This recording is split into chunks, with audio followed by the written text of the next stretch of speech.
Welcome to the best of first-person episodes from Phantoms and Monsters. Please like, subscribe, and hit the bell icon so you'll be notified of all future uploads. Black-eyed kids and a female companion. I let them in 2006 in Livonia, Michigan. I was working alone at night in a flooring store when two black-eyed kids, the boy looked about 5 or 6, and the girl looked about 11 or 12 years old, accompanied by an almond-eyed woman, came into my store. Long story short, the youngest asked to use our restroom, and I said, "Sure, it's right over there." The women quickly interrupted and said, "No, we are leaving." They left without incident, and I never felt scared or in danger. I was undoubtedly uneasy though because of their different appearance. The kids' eyes were completely black and looked to be made out of a tar substance, while the woman was very tall with large almond-shaped eyes and actually extremely pretty. I've never heard another story with the two black-eyed kids being with a woman before here, and I've looked. And through research, the thing that made the most sense in my situation was ancient Eastern beliefs say that black-eyed kids are bringers of bad fortune. This adds up in my situation even though everything could still be coincidence. Other interesting notes from my encounter are when the young boy spoke, but I couldn't understand a thing he said. He was between 5 and 6, remember, and the girl had to tell me what he said, which was to use our restroom. And even though it sounds completely fabricated, I was reading user-submitted stories that had a few stories of black-eyed kids the weeks leading up to my encounter.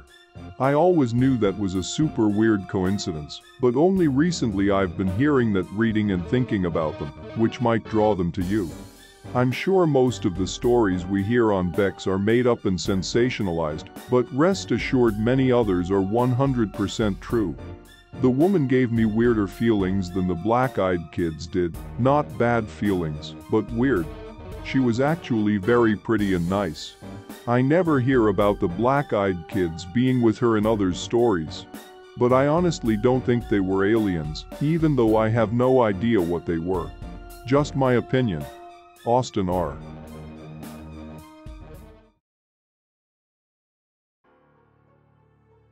Atlantic City BEK threat. Back in September of last year, my girlfriend and I were staying at a hotel in Atlantic City. It wasn't a large hotel and casino, but it was a nice place regardless. It was early Saturday morning. We were awake and hosting another couple from Philadelphia, sharing stories and enjoying each other's company. Well, at about 2 a.m., we realized that we were out of beer, and we really didn't feel like calling it a night. My girlfriend told me that there were a couple of bottles of sparkling wine in the trunk of the car. So she tossed me the keys, and I made my way out to where the car was parked. The parking wasn't very convenient at this hotel, so we had ended up parking in a spot off on a side street over a block away. I could hear the noises coming from a club down the street. But as I walked to the car, I found myself feeling unusually alone. I turned down the street to where the car was parked.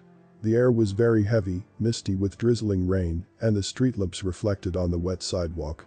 As I reached the car and unlocked the trunk, I heard this voice call out, "Sir." I was very startled, and I quickly turned around to a teen boy who was gazing at me from just a few feet away. I was really unnerved, and I jumped back and said something like, "Man, you scared the crap out of me." This boy just kept looking at me unfazed. He appeared to be 16 or so, wearing old faded jeans and a dark hoodie sweatshirt.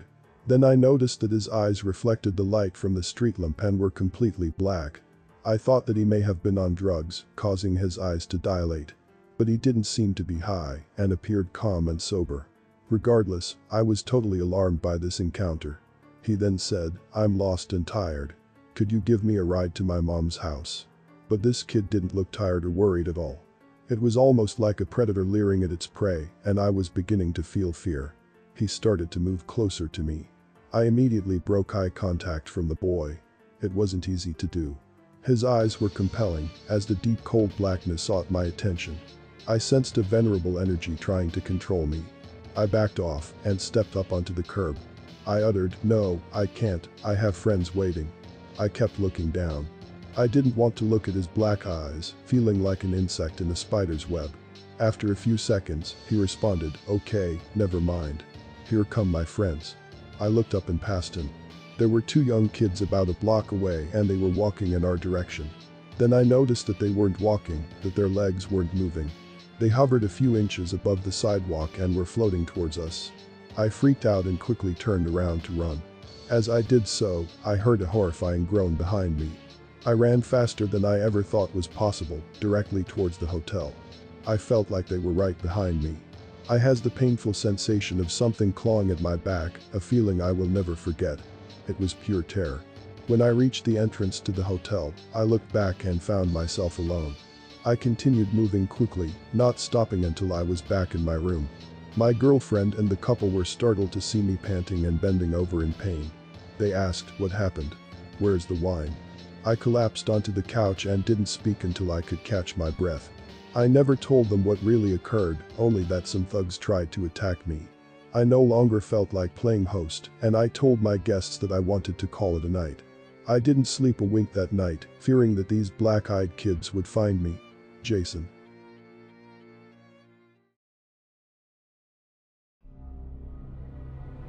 Black-eyed kids, are they killers? I live in Broward County, Florida. Something odd and frightening occurred last summer. I woke up during the night around 2 a.m. to a boy and girl knocking on my front door. I thought there may be an emergency, so I opened the door, and the two were just standing there staring at me. I asked what was going on and they told him they needed to come inside. I asked why, but they didn't answer me. I then asked them if they were in some kind of trouble or lost, but they just stared at me. I was getting pissed and starting to wake up at this point. That's when I took a closer look at these two kids, and noticed that neither had whites in their eye. In fact, they didn't seem to have pupils. I freaked out and told them to go home and quickly shut the door. I called the local cops and told them that two kids were knocking on doors. The cruiser was sent out to the neighborhood, but they didn't find anyone walking around. They figured it was just local kids messing around. The more I thought about what happened, the more I got an eerie reaction to the encounter. A few days later, I was pulling up to my house and saw the same two kids standing on the corner of my street. A dark-haired girl about 12 years old and a boy with similar colored hair, probably the same age. Both kids were just standing on the street corner staring at my neighbor's house. I stood in my driveway for a few seconds and watched them. They didn't say or do anything. I walked inside, did a few things, then walked back outside to see if the two kids were still there. They were gone. That same night I again woke around midnight to the sound of sirens. My neighbor's house was on fire. There were fire trucks in the front and in the back alley. I later spoke to the cops and told them that those same two kids were staring at my neighbor's house earlier that day. The cops didn't seem to think it was important. Then later that night, the body of my neighbor was found in the fire debris. It was determined that she had been bludgeoned and stabbed to death. I was brought into the police department and questioned for several hours. I believe that they thought I may have killed my neighbor. The cops then seemed to think that her boyfriend was involved. After a couple of days or so, the cops came back to question me again. The boyfriend had an airtight alibi, but they still never asked about the kids. I have been afraid to bring it up to cops, in particular about the black eyes and how bizarre they acted. I fear that I will become a suspect if I start telling them about my bizarre experience. I still don't believe they have a suspect. I fear that those kids may return. JM.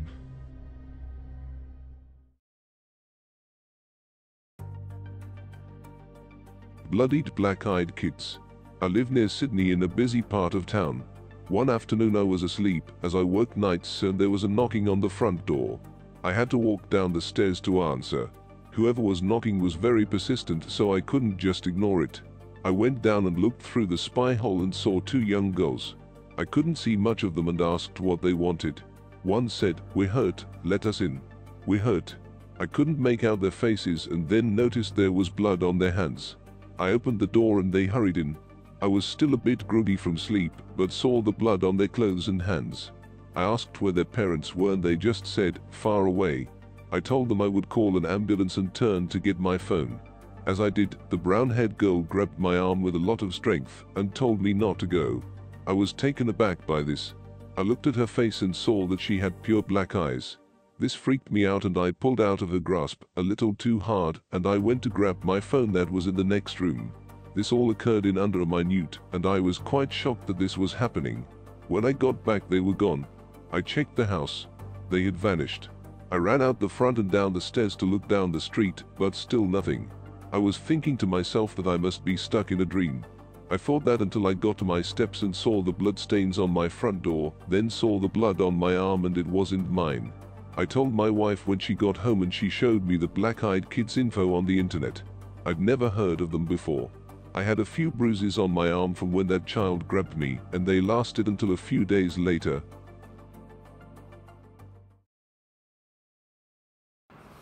This is Lon Strickler.